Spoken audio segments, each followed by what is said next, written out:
네, 우리 다 같이 함께 교독한 이사야서 16장 1절부터 14절 마지막 절까지 말씀 중심에서 패망을 면할 방도와 모압의 교만, 패망을 면할 방도 그리고 모압의 교만이라는 제목으로 하나님 말씀 증거하겠습니다. 우리 지난 시간에 내용을 제대로 잘 살펴보지 못하고 넘어갔는데요. 다른 내용이 아닙니다. 일단은 우리가 선지서를 읽으실 때 그 지명들이나 그 내용들이 실제로 구체적으로 이렇게 좀 잘 안 읽히는 경우가 좀 있죠. 그럴 때는 그냥 전체적인 큰 주된 맥락을 먼저 파악하시면 돼요. 그리고 그 구체적인 세세한 내용들 안에 사실 더 깊은 진리들이 숨어져 있긴 한데요. 그것은 어떤 컨텍스적인 진리보다는 그 말씀들을 그렇게 축자 영감된 그 말씀들을 이제 우리의 삶 속에 이렇게 끌어다가 적용할 때 조금 요긴하게 사용될 수 있는 거긴 하지만 그렇게까지 막 진리를 파지 않아도 우리는 이 개략적인 내용들만으로도 충분히 우리의 생활 속에 하나님이 이렇게 역사하시는 분이구나. 이렇게 할 때는 하나님이 너무 싫어하시는구나. 이거는 너무 기뻐하시고 너무 좋으셔가지고 막 기쁨을 이기지 못하여 하시는구나. 이것을 이렇게 깨달으면 되는 겁니다. 우리 지난 시간의 핵심은 우리 블레셋 그리고 모압 이들은 다 가까운 친척들이라고 말씀드렸어요. 아주 직계 가족이기도 하고 가까운 친척들. 우리 집안 원수가 실제 마지막 날에 이 패망의 날에 우리를 잡아 넘겨줄 자들인 거. 조금 기독교에 대해서 맛을 보고 그런 자들이 이제는 믿음을 제대로 바르게 쓰려고 하는 자들을 도리어 공격하고 가신 노릇하고 그리고 마지막 때에 실제로 666의 표를 받아 매매하지 못하는 상황 이런 모든 것들이 이렇게 닥치게 될 때 666의 표를 받지 않고 매매를 못해가지고 너무 고생을 하는 이들을 향해서 그런 이들이 회유를 하거나 또 신고를 해가지고 포상금을 받거나 하는 일들을 진짜로 그렇게 하게 될 것입니다. 그런 때를 잘 분별하고 사람들의 그 말이 진짜인지 아니면 미혹인지 이런 거를 잘 구분할 수 있도록 여러분 지금 이 시간들의 이 순간순간을 정말 이렇게 하나님 앞에 말씀을 잘 분별하는 것으로 그렇게 지내셔야 하는 거예요. 제가 예전에도 한번 말씀드렸는데 우리 아브라함이 그 이삭을 바칠 때요. 어떻게 바칠 수 있었다고 말씀드렸죠? 혹시 기억하시나요? 아브라함이 이삭을 바치는 일은 그는 진짜로 해서는 안 될 일을 한 거예요. 다른 사람이 보면은 사탄 마귀에게 속아가지고 아들을 그렇게 잡아 죽인 거니까요. 이방 제사나 그렇게 하는 거지 하나님은 결코 자녀를 원하시는 분이 아니거든요. 그렇기 때문에 전혀 그거를 그렇게 하나님의 뜻으로 받아서는 안 되는 일인데 그 일을 하신 거라고요. 아브라함이. 왜 그랬다고 그랬죠? 하나님이 이게 이방신들 그러니까 가짜신들이나 그렇게 요구하는 자녀를 막 불사르고 불을 지나게 하게 하고 막 각을 떠서 바치게 하고 이런 자녀 제물을 바치는 이 일은 그때 당시에 진짜 아주 종교 중에서도 좀 이렇게 제대로 된 메인 종교가 아닌 것에서나 막 그렇게 했었지 제대로 된 신을 섬기는 자들은 그런 일을 결코 하지 않았는데 우리 하나님이 갑자기 요구를 하시는 거죠. 자녀를 바치라고 이삭을. 여러분 그 이삭을 물론 부활의 신앙으로 죽어서 각을 떠서 태워서 재로 만든 상태에서도 하나님은 이삭을 어떻게 해요? 살려내실 줄 믿는 그 부활의 믿음으로 그 일을 한 거죠. 그런데 어쨌든 그 일을 그렇게 하게 될 그 직전까지 어떻게 그렇게 확신을 하고 갈 수 있었는가에 대한 거예요. 그것은 여러분 다른 게 아닙니다. 우리 아브라함은요. 그날 아침에도요. 우리가 하나님과 친밀하게 아주 밀접하게 하나님의 오늘 하루를 향한 그 뜻을 너무나 명확하게 찾았던 거예요. 그러니까 그날 그때 나에게 네 아들을 바쳐라 라고 하셨던 그 음성은, 그 감동은 그러니까 하나님의 뜻이 아닐 수가 없는 거예요. 너무나 명확하고 친밀한 그런 하나님의 교통하심 속에서 하신 명령이기 때문에 그거를 이거 마귀의 소리 아닌가? 이거 갑자기 이런 감동을 하시고 명령을 하시는 이유가 뭐지? 이렇게 의심하지 않을 수 있을 만큼 진짜 너무나 명확한 소리였기 때문이었다라는 거예요.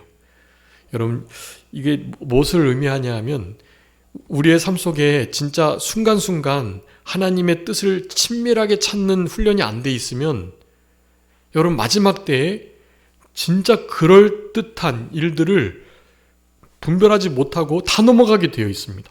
이게 중요한 거예요.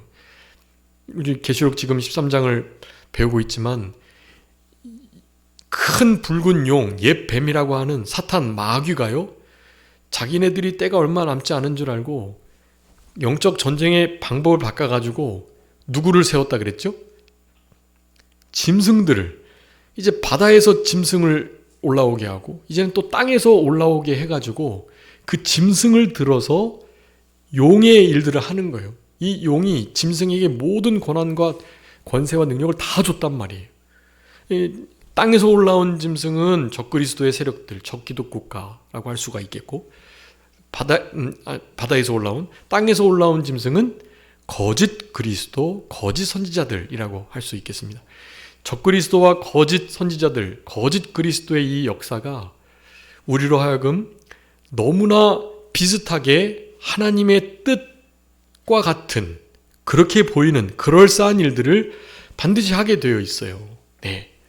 이 적그리스도는 이제 대놓고 그리스도를 대적하지만 이 거짓 선지자, 거짓 그리스도는 양의 탈을 쓴 이리의 모습인 겁니다. 그러니까 말씀도 그럴듯하게 하고 하나님의 뜻에 성경을 자세히 살피지 않으면 그게 맞는가 하는 생각이 들 만큼의 미혹의 방법을 가지고 오는 거예요. 그런 것들도 이제 결국 드러나니까 이 특별히 짐승, 땅에서 올라온 짐승이 이제는 우상을 세웁니다. 우상을 세워서 그 우상에게 절하게 하는데, 그 우상에게 역시 용과 짐승으로부터 온 능력이 머물러서 우상이 어떻게 된다 그랬죠? 말을 하는 거예요. 우상이 말도 하고 하늘에서 능력을, 하나님 여호와의 불을 내리기도 하고, 이 우상이요 아주 친밀하게 친근하게 우리의 삶 가운데 깊숙이 자리 잡아가지고 이거는 하나님의 역사가 아니면 이런 일이 일어날 수 없어, 이런 식의 생각을 하면서 하나님의 뜻을 명확하게 거스르게 하는 일을 행하게 한다니까요. 여러분, 그런 것을 어떻게 구분할 수 있겠어요? 여러분, 순간순간 말씀을 읽으시며 말씀을 선명한 우리의 모든 판단의 기준으로 삼으시고 그 말씀을 바탕으로 우리의 신앙 양심, 그 선하고 착한 청결하고 깨끗한 양심을 날카롭게 쓰는 일을 잘 하셔야 해요. 우리의 삶 속에서요. 우리의 생활 속에 우리의 기반을 흔드는 어떤 중요한 중차대한 결정을 할 때가 있습니다. 그럴 땐 더욱더 그렇고요. 결혼할 때, 결혼을 시킬 때, 이사를 할 때, 교회를 옮길 때, 또 학교에 들어갈 때, 직장에 들어갈 때, 여러분, 이런 모든 것들은, 그리고 중요한 어떤 친교 동아리 같은 데 들어갈 때, 여러분, 요즘에 산악 동아리, 자전거 동아리, 산악회, 자전거 동호회 뭐 이런 거, 여러분 이런 거 가시면 안 됩니다. 그런 거는요, 지금 이렇게 허가받은 이렇게 성적인 즐김의 장소예요. 그런 데가 산악회, 자전거회 뭐 그런 데 있잖아요. 그런 거는 물론 아닌 데가 있겠죠. 믿음으로 하는데 좀 큰 교회는 교회 안에 뭐 자전거 동아리, 산악 동아리가 다 있다고 그래요. 그런 데는 괜찮습니다. 그런 데 괜찮은데 일반적인 그런 데 있잖아요. 그런 데는 뭐 거의 80, 90% 다 그런 타락한 그런 생활이 배경이 된 그런 동아리들이에요. 당연히 그런데 이렇게 하시면 안 되고, 이 취미생활도 교회 안에서 성도들과 함께 하는 것이 좀 안전하다고 할 수 있겠습니다. 어떤 세대입니까? 악하고 음란한 세대니까 그러는 거예요. 네, 어그러지고 구부러진 성에 관한 하나님이 주신 아름다운 성의 모든 기준이 왜곡되어 있는 상태, 구부러지고 무너져 있고 찢어지고 또 그렇게 어그러져 있는, 여러분, 그런 시대를 우리가 살아가니까요. 이제 우리 자녀들이 문제, 우리 성도님의 세대들은 그런 것들을 잘 분별해내고 그런 생각조차 없는 분들이지만 우리 다음 세대가 그래서 너무나 문제인 겁니다. 위해서 많이 기도해 주셔야 하고요. 그런 것들을 어떻게 잘 분별할 수 있나? 네, 다른 게 아닙니다. 여러분, 아침마다 새벽 기도 드리시면서 하나님의 아주 선명한 음성을 들으시고 하나님의 말씀을 통해서 주시는 하나님의 뜻, 그분의 마음, 그분의 성품과 일하심, 이런 것들을 명확하게 하셔야 돼요. 여러분, 이게 여러분도 지금 경험해 보셨잖아요. 이 맥체인 성경 놓치면, 하루 놓치면 몇 장 읽어야 돼요, 다음날? 하루 놓치면 이거 막 기하급수적으로 늘어나는 거예요. 우리 목회자들은 20장 읽어야 되거든요, 하루에. 아니, 보통 10장 읽으라고 그래요. 목회자는 10장입니다. 근데 이제 조금 생각이 있는 목회자들은 적어도 20장은 읽어야, 그래야 그나마 다른 일반 성도들보다는 조금 더 영적으로 민감해질 수 있는 거거든요. 여러분, 40장 읽으면 한 달에 한 번씩 성경 읽을 수 있습니다. 20장 읽으면, 그러니까 한 달에 한 번이 아니라 2개월에 한 번씩, 그러니까 6개월에 한 번씩 그렇게 읽을 수 있는 거죠. 그러니까 6개월에 한 번이 아니죠. 40장이면 한 달에 한 번, 그리고 20장이면 2달에 한 번, 그렇게 성경을 읽을 수 있는 거예요. 목회자들은 보통 적어도 1년이면 적어도 성경 한 6번이나, 그러니까 10번은 사실 봐야죠. 40장씩 봐서 놓치는 경우들이. 여러분, 40장 보는데 하루 놓치면 만회 못해요. 그건 절대로 만회 못해요. 막 그럴 때는 어떻게 해야 되냐면 들으면서, 성경을 1.5배속으로 들으면서 읽으셔야 돼요. 그러면 만회할 수도 있습니다. 근데 제가 최근에 그 뉴스를 하나 봤는데, 성경을 그냥 읽는 것도 참 중요한데요. 뭐 하라 그래요? 쓰는 거는 이제 공감각적이니까 제일 좋죠. 이게 쓰면서 소리도 이렇게 우리가 사실 수왕이 죽던 해 이렇게 쓰면서 읽으시거든요, 속으로. 그러니까 읽기도 하고 보기도 하고 쓰기도 하니까 쓰는 건 제일 좋은데요. 근데 시간이 너무 많이 걸린단 말이에요. 시간을 절약하면서 어쨌든 효과를 내기 위해서는 읽는 것도 중요하긴 한데 듣는 게 실제로 상당히 읽는 것보다도 오히려 훨씬 더 기억에 남게 하는데 효과적이라고 하더라고요. 제가 2002학번인데 우리 신학교 MDB 친구 중에 지금도 이름을 제가 기억하고 있습니다. 저쪽 그러니까 성공회 출신인데요. 백영희 목사님 파에서 온 목회자들이 좀 많이 있었는데, 그 중에 한이가 좀 이렇게 늘 꾀가 많고 좀 이렇게 그래요. 그래가지고 이 친구가, 우리는 막 정말 시간 들여가지고 막 20장씩 겨우 읽고 있는데, 이 친구는 막 자기 할 일 다 하면서 경건표에 20장씩 읽었다고 막 체크를 하는 거예요. 그래가지고 거짓말인데, 저 양심 써야 되는데, 저렇게 하면 안 되는데 막 그랬거든요. 그런데 알고 봤더니 헤드셋을 끼고 한 1.5배속, 2배속으로 들으면서 성경을 읽었더라고요. 네. 이전사 그거 잘못됐다고, 그거 그냥 읽어야지, 그거 빠르게 읽으면서 하면 그게 어디 남냐고, 정독을 해야지, 막 우리가 뭐라 그랬거든요. 근데 아니라고, 이게 훨씬 더 잘 기억이 된다는 거예요. 그래서 거짓말하지 말라고 막 그랬거든요. 근데 그게 과학적으로 밝혀진 거예요. 그게, 여러분, 들으면서 읽으시면 훨씬 더, 저도 그 경험을 한 것 같아요. 이제 성경 무료하게 가면, 그러니까 요즘엔 이제 우리 핸델의 메시아 듣지만 성경을 가끔씩 들을 때가 있었는데요. 그 성경을 반복해서 이렇게 들으니까 그 본문을 너무나 명확하게 기억을 하더라고요. 지금 제가 그 본문 계시록 20장 말씀인데요. 20장 말씀 21장 아주 선명하게 기억해요. 계속 들어서 그런 것 같거든요. 여러분이 듣는 게 아주 좋은 것 같습니다. 여러분 그래서 맥체인 성경 혹시 밀리셨으면 어떻게 해요? 네, 1.5배속으로 들으시면서 만회해 주세요. 네, 그렇게라도 만회 힘써서 해주시기 바랍니다. 하루에 4장, 잠언까지 5장이니까 5장 뭐 한 10일만 밀려도 50장 그거 어떻게 따라가요? 1.5배속으로 들으시면서 쫙 눈으로 읽어주세요. 그러면 아마 훨씬 더 목사님 하신 말이 이 말씀이구나 아마 아시게 될 거예요. 혹시 성경 읽는 거 그 프로그램 없으신가요? 제가 카톡으로도 보내드릴 수 있으니까 성경 이렇게 요즘에 어플도 좋은 것들이 있으니까 그거로 하셔도 되고, 네, 그리고 그 음원이 있으니까 그 음원을 우리 어플리케이션 빠르게 1.5배속 해서 들으시면 실제로 많이 도움이 될 것 같습니다. 여러분이 현재 시대에 그렇게 성경을 읽고 하나님 앞에 민감하게 하나님의 음성을 구하며 내 양심을 날카롭게 쓰고 하나님이 기뻐하시는 뜻을 어떤 거를 기뻐하시고 어떤 것은 하나님 좀 그렇게 기뻐하지 않으시고 이런 걸 민감하게 구분하실 수 있어야 여러분 이제 마지막 때를 승리적으로 살아가신다니까요. 교회에서 그래서 늘 기도하고 성경 읽으라 하는 말이 괜히 하는 말이 아니에요. 믿음 쓰라 하는 말이 그냥 하는 말이 아닙니다. 양심 써라. 믿음 쓰는 건 양심 쓰는 거잖아요. 양심을 쓰지 않는 자는 믿음에 관하여 파선했기 때문에 믿음 쓰는 게 양심 쓰는 거예요. 양심을 날카롭게 쓰는 것을 연습하셔야 합니다. 뭔가 거리끼는 일이 있으면 그거 반드시 되짚어가지고 원점으로 돌아가서 그 부분이 무엇이 잘못된지를 반드시 점검하셔야 돼요. 그런 삶이 쌓여야 여러분 그래야 마지막 때를 이길 수 있는 진짜 그리스도의 좋은 군사가 되는 겁니다.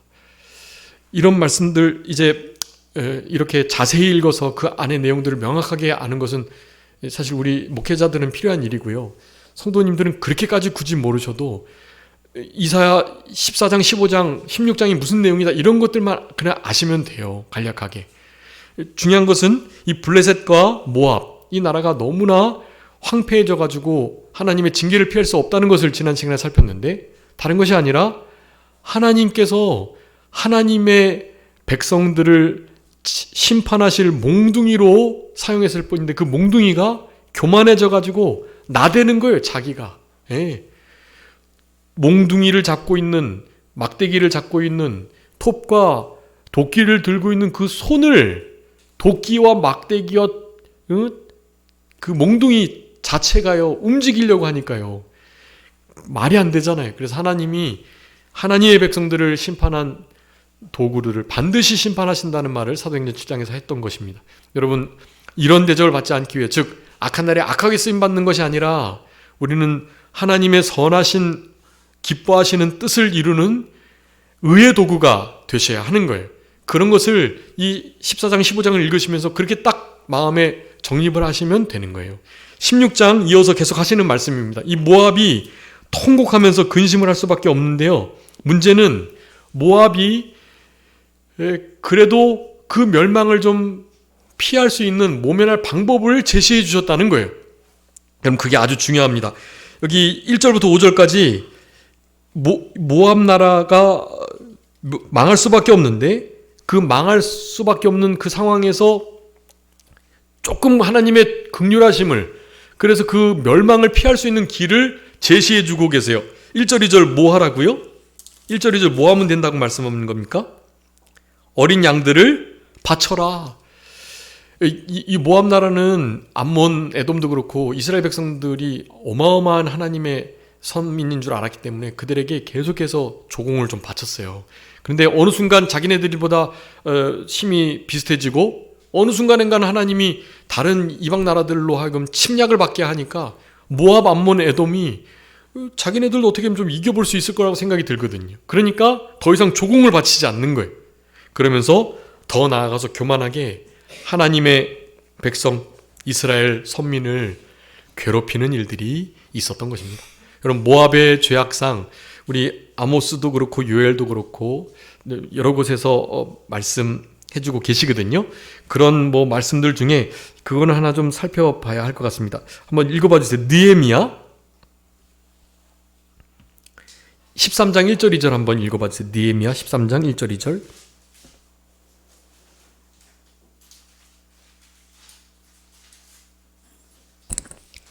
그날 모세의 책을 낭독하여 백성에게 들렸는데 그 책에 기록하기를 암몬 사람과 모압 사람은 영원히 하나님의 총회에 들어오지 못하리니 이는 그들이 양식과 물로 이스라엘 자손을 영접하지 아니하고 도리어 발람에게 뇌물을 주어 저주하게 하였음이라. 그러나 우리 하나님이 그 저주를 돌이켜 복이 되게 하셨다 하였는지라. 아멘. 이스라엘 백성들을 다른 나라는 사람은 몰라도 적어도 이 암몬, 모압, 에돔 이런 나라 사람들은 좀 이 광야 생활하거나 또 여러 가지 어려움을 겪을 때 좀 도피소도 제공해주고 좀 자기네들의 도로를 좀 거쳐서 통과해서 좀 도망가게 하고 지나가게 이런 일을 해야 되는데요. 그런 일을 일절 안 한 거예요. 너희들 잘 됐다. 너희들 맨날 선민이라고 하더니 그렇게 그냥 하나님 뭐 최고라고 하면서 그 하나님이 너희들을 그렇게 내버려 두시고 너희들을 구출하지도 못하는 분이시더냐? 하면서 하나님을 비웃고 하나님의 선민 이스라엘 백성들을 향해서 얼마나 많은 조롱과 멸시와 특별히 잔인하게 대함. 네. 물과 음식으로 공기에도 모자를 판에 절대로 우리 길로 못 지나간다고 싸우려고 드는 이런 친척들이니까 너희들은 영원히 총에 들어오지 못하겠다고 말씀을 하셨던 것을 우리는 기억해야 합니다. 여러분, 은혜 받은 자로서 다른 건 몰라도 잔인한 생각, 잔인한 말, 잔인한 행동을 해서는 안 되는 거예요. 잔인한 자에게는 그 가축들도 깃들일 수 없는 거예요. 잔인한 자들에게는 이 풀들도 제대로 된 대접을 받지 못하게 되는 겁니다. 여러분, 우리에게 있어서의 언어의 가장 중요한 핵심은 감사하는 말, 그리고 은혜로운 말, 다른 사람을 세우는 선한 말, 그런 말이 되어야 합니다. 잔인한 말이 되어서는 안 돼요.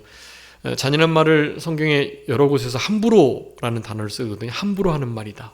여러분, 함부로 하는 말은요, 이게 정말로 조심해야 되는 거예요. 말을 함부로 하는 것, 이것 자체는 거짓말과 함께 심지어는 천국에 들어가지 못할 말로 표현하고 있어요. 여러분, 함부로 하는 말 경계하셔야 합니다. 말에 재갈을 물리고 우리 입술에 파수꾼을 세우고 말에 실수가 없는 자가 온전한 자임을 기억하시면서 좀 말을 제대로 잘 다스릴 수 있으면 온몸에 구레를 씌울 수 있는 자들이 아주 성숙하고 괜찮은 이들인 것입니다. 그 말은 어디서부터 나오죠? 마음에서 나오죠. 그러니 마음을 지켜야 되는 거예요. 너의 쌓은 선에서 선한 말을, 쌓은 악에서 악한 말을 내느니라. 우리의 마음을 잘 지킬 때 그 마음에 있는 소리가 말로 나오게 되는 것입니다. 마음속에 은혜로움을, 선함을, 공의로움을, 우리 주님의 거룩과 온전함을 품고 계셔야 그것이 말로 나오게 되는 거예요. 우리의 삶에 있어야 할 중요한 신앙의 덕목입니다. 마음을 지키는 자가 생명의 근원을 지키는 거고, 그 생명의 근원을 지키는 자가 생명의 열매를 맺히게 되는 것입니다. 그러니 이 말을 조심해야 되는데, 이 함부로 하는 말, 잔인한 말, 이거는 우리의 성품상 우리는 막 하라고 해도 못 하잖아요. 그런데 이게 참 악한 자들은요, 잔인한 사람은요, 그걸 너무너무 손쉽게 잘합니다. 그거를. 우리는 잘 이해 못해요. 그런 거 이해를 못하는데 일반적인 사람들은 대부분 그런 것 같더라고요. 특별히 잔인하지 않아도 그냥 함부로 하는 말을. 여러분, 가족들, 부부 사이 사랑의 언어가 뭐라고 말씀드렸죠? 어떤 말이다? 부부 사이에 오글거리게 뭐 사랑합니다 이런 말 안 해도 뭐 하는 말이 사랑하는 말이에요? 예의를 지키는 말. 여러분, 진짜 친할수록 예의를 지키는 게 상대방을 사랑하는 거다라는 것입니다. 네. 예의가 없는 것은 뭐 아무리 포장을 해도요, 그건 사랑이 아니에요. 이제 30년, 40년 살아가신 분들은, 저도 지금 이제 20년 넘게 살아가고 있는데요, 이제 서서히 예의가 없어지기 시작하고, 이제 너무 친하니까 이제 예의가 예의를 갖추시오. 네, 이렇게 말을 해도 당신이나 갖추시오. 이러면서 이제 서로 예의를 갖추라고. 그럼 누가 먼저 예의를 갖춰야 되느냐? 누가 먼저 예의를 갖춰야 되겠죠? 네? 아내가 먼저 예의를 갖춰야 될까요? 신랑이 먼저 예의를 갖춰야 될까요? 네? 오, 맞습니다. 정답이에요. 먼저 깨달은 분이, 그리고 먼저 상급받을 분이 그렇게 하는 거예요. 네. 아내가 먼저 하느냐, 신랑이 먼저 하느냐, 그건 사실 중요하지 않아요. 먼저 그걸 분명히 깨달은 사람이 하는 것이 중요하고, 주로는 누가 깨달으면 좋을까요? 주로 이렇게 좀 분위기가 더 좋아지려면요. 네, 남편이 깨닫는 게 좋죠. 남편이 깨달아서 남편이 먼저 그렇게 해주면 좋은 거예요. 네, 아내는 원래 그런 마음이 있었고, 네, 오늘 오전에도 했던 것처럼 원래 존경하고 복종하는 마음이 원래 있는 거예요, 아내는. 근데 남편은 계속 이제 머리 노릇만 하니까요, 말이죠. 그런 게 아니라고요, 막 조금 함부로가 되고 그런 게 있죠. 네, 우리 집사람하고 아직도 저는 존칭을 쓰고 있지만 서서히 집사람이 반대말을 하면서 왜 얼굴을 가리고 막 존칭을 가끔 빼먹기도 하는데요. 예의를 갖춘 말이 사랑의 말이다. 네, 함부로 말하지 말아라. 함부로 말하고 함부로 대하다가 여호와의 총회에 들어오지 못한 나라가 있다. 모압, 암몬 족속이다. 에돔 족속이다. 라고 할 수 있겠습니다. 여러분, 오늘 그 모압에 대하여 교만을 우리 주님께서 다루고 계세요. 그럼에도 불구하고 그 하나님의 멸망을 피할 길을 제시해주고 계신다는 것이 하나님의 은혜입니다. 그런데 그 제시를 받아들일까요? 못 받아들일까요? 못 받아들입니다. 뭐 하니까요? 교만하니까요. 여러분, 그래서 교만한 것은 정말 해결하기가 어려운 죄예요. 여러분, 아담과 하와가 왜 범죄했죠?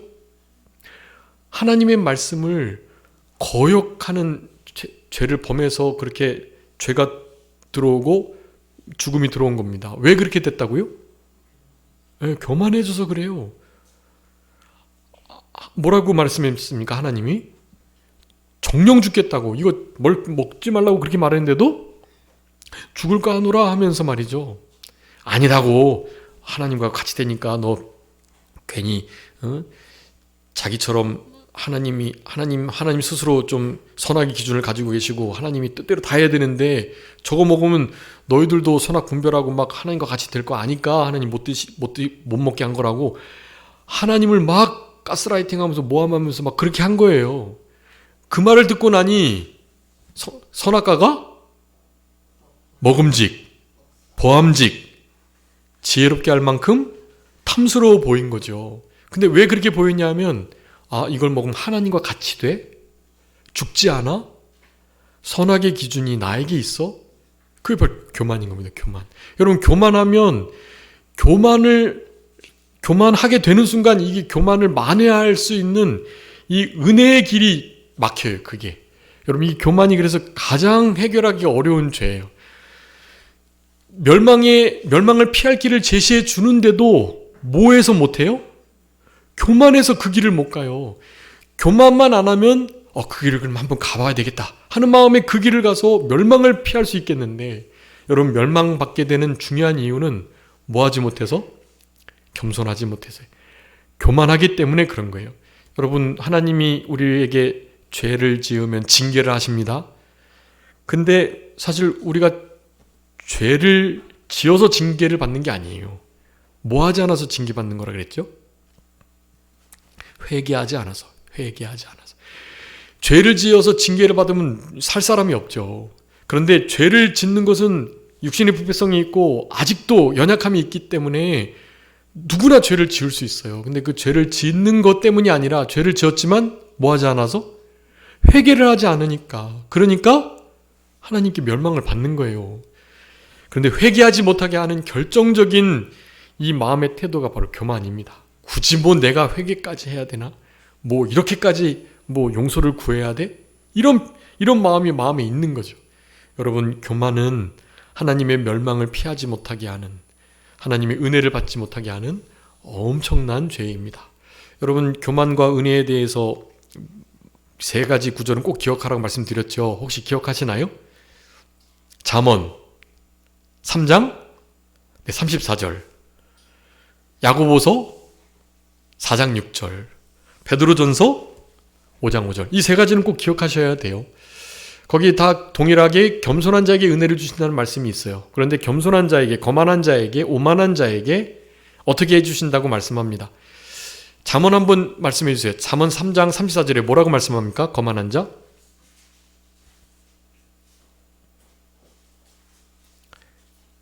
거만한 자는 어떻게 하신다? 비웃으시네요.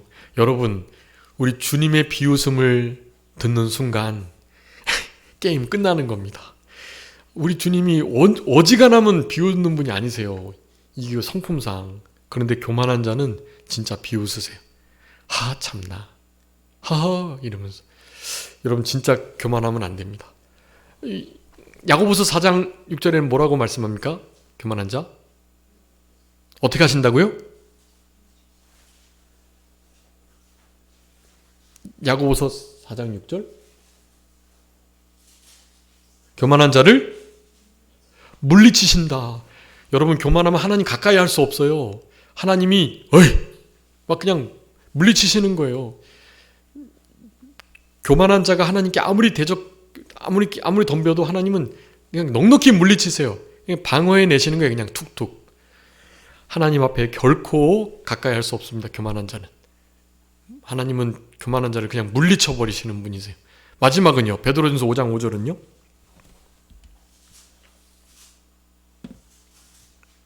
어떻게 해요? 제일 무서운 말씀입니다. 교만한 자를 대적하신다. 적이 되어 주시겠다는 거예요. 여러분 하나님을 적으로 삼는 순간 진짜 게임 끝나는 겁니다. 하나님이 대적하시면 그냥 끝이에요. 세계 모든 사람이 우리의 대적이 돼도 괜찮아요. 근데 하나님이 우리의 대적이 되신다? 네, 끝입니다. 끝. 여러분 그래서 교만하지 않도록 힘쓰셔야 하고, 오늘 모압은 진짜 잔인한 말을 하면서 너무나 형편없이 이스라엘 백성들을 대했지만 조공을 그래도 바친다면, 그리고 3절부터 5절까지 보면 이스라엘 백성을 도우라는 거예요. 이스라엘 백성들이 여러 가지 어려움을 당해가지고 도망치기도 하고 쫓겨가기도 하고 막 그랬는데요. 이 가까운 이 자기 친척 민족인 모압과 암몬이 안 도와주는 거예요. 나 그네들 도와주고 받아주고 좀 피할 길을 주고 물과 음식도 주고 이렇게 하라는데 안 하는 거예요. 그 일을. 그래서 두 가지. 첫 번째는 뭐 하라고요? 이스라엘 백성에게 조공을 바치는 거예요. 합당한 대접을 해주라는 거죠. 그리고 두 번째는 여러 가지 어려움을 당할 때는 도와줘라고 말하는데 그걸 안 해요. 왜 안 할까요? 교만하니까요. 하나님의 백성 없이도, 하나님 없이도 여태까지 잘 살아왔고 잘 살 수 있으니까. 교만하니까 그 일을 하지 않은 겁니다. 그래서 6절부터 마지막 12절까지 모압이 교만해서 패망을 당할 수밖에 없음을 말씀하고 계시는 것입니다. 여러분 이 모압 나라 나름의 그 포도가 잘 맺히는 산지들이 있다 그러거든요. 길하레셋, 헤스본, 심마, 야셀, 엘랄레 다 마찬가지.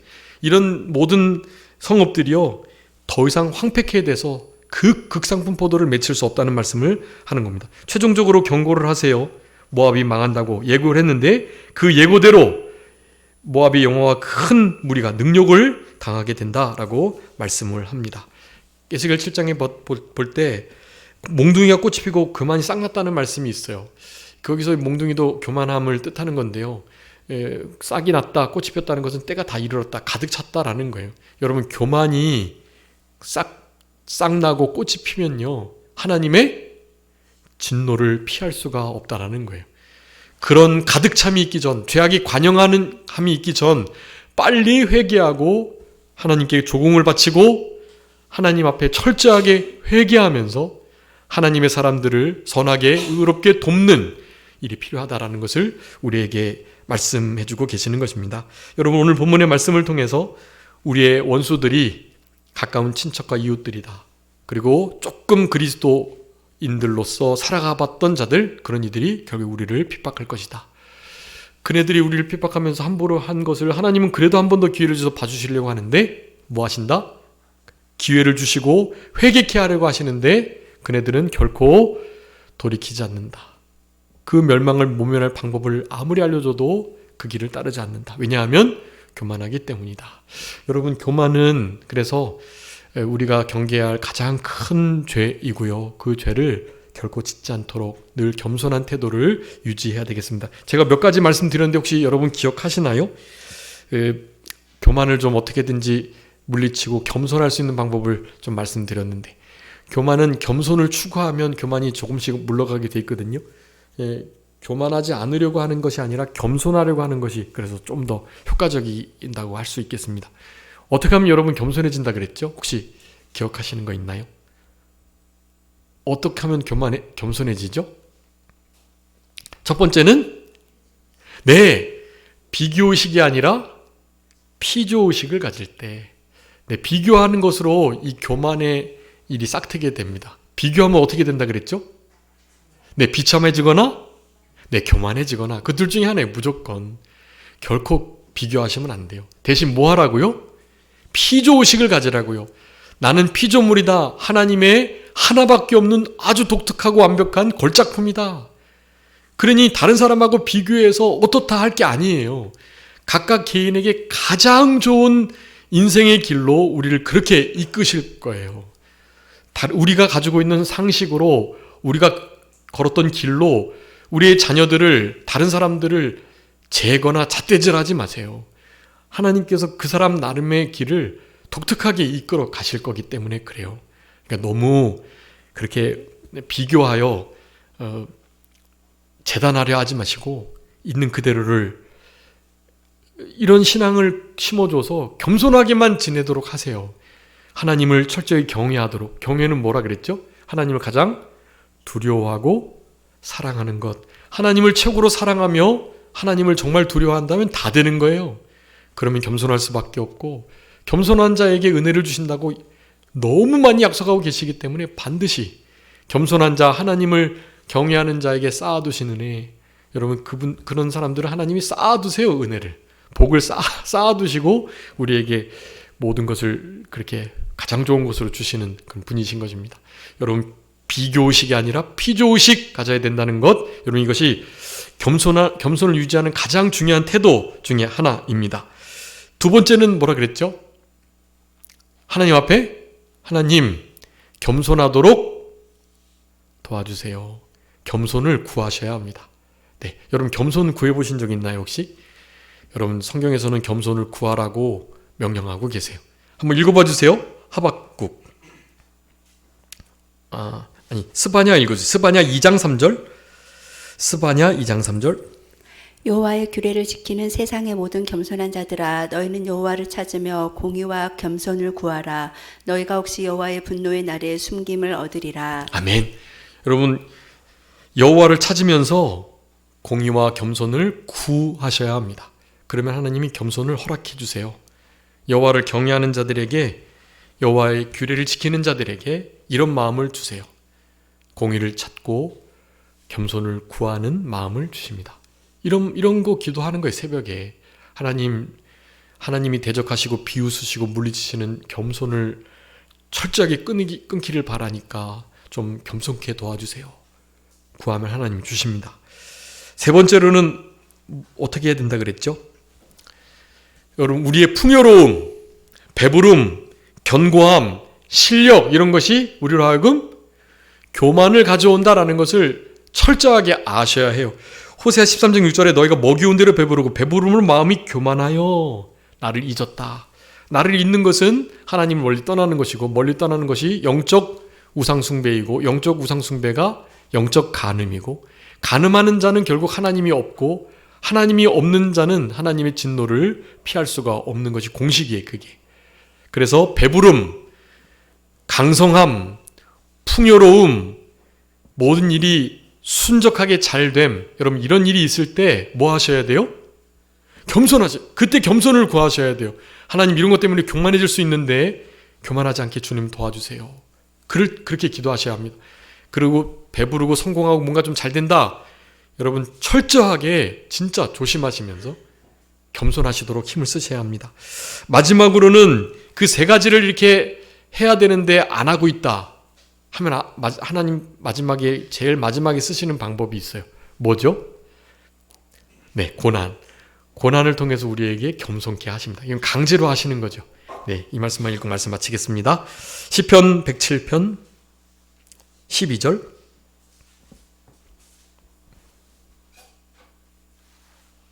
그러므로 그가 고통을 주어 그들의 마음을 겸손하게 하셨으니 그들이 엎드려줘도 돕는 자가 없었도다. 아멘. 여러분, 고통을 주어서 어떻게 해요? 마음을 겸손하게 하셨다 그랬습니다. 여러분, 그래도 고통이 오면은 좀 겸손케 되는 면이 있죠.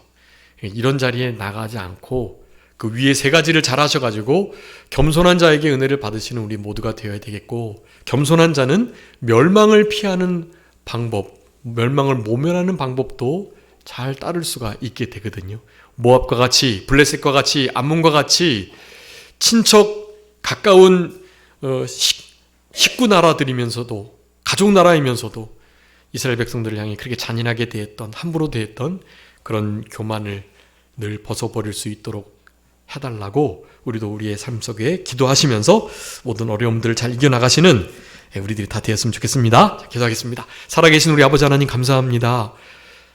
모압과 암몬과 에돔, 블레셋, 또한 바벨론과 아수르, 모든 이방 나라들이 하나님의 백성 나라를 함부로 대하고 잔인하게 대하고, 그래서 하나님께서 하나님의 백성들을 그저 채찍질하시고 좀 징계하시려고 썼던 징계의 몽둥이들을 우리 하나님께서 꺾으시고 그들의 모든 교만을 낮추시겠다고 약속하시는 귀한 은혜의 말씀을 우리들에게 이 시간에도 허락해 주신 아버지 하나님 감사합니다.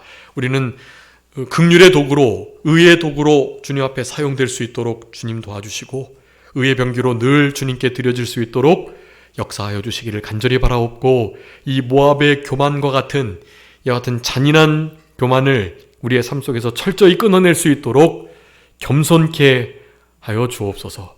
비교하지 않고 피조의식을 가지고 살아갈 수 있도록 아버지 하나님 역사하여 주시고, 우리 주님이 우리에게 주신 모든 상황들은 우리를 낮추시고 겸손케 하시면서 마침내 복 주시기 위함이라는 이 귀한 진리를 언제나 기억하면서 겸손을 구하고, 또한 여러 가지 상황 속에, 고통 속에서도 우리를 낮추며 겸손케 되는 은혜를 고통 중에도 경험하며 겸손을 유지할 수 있는 우리들의 신앙 될 수 있도록 아버지 하나님께서 붙들어 주시고 같이 하여 주시기를 간절히 바라옵고, 한 주간도 주님 안에서 주와 가까이 동행하며 주님이 주시는 은혜 속에 승리하면서 살아갈 수 있도록 주님 도우시기를 간절히 바라옵고, 우리 주님 신랑 삼고 우리 주님과 친밀하게 교통하면서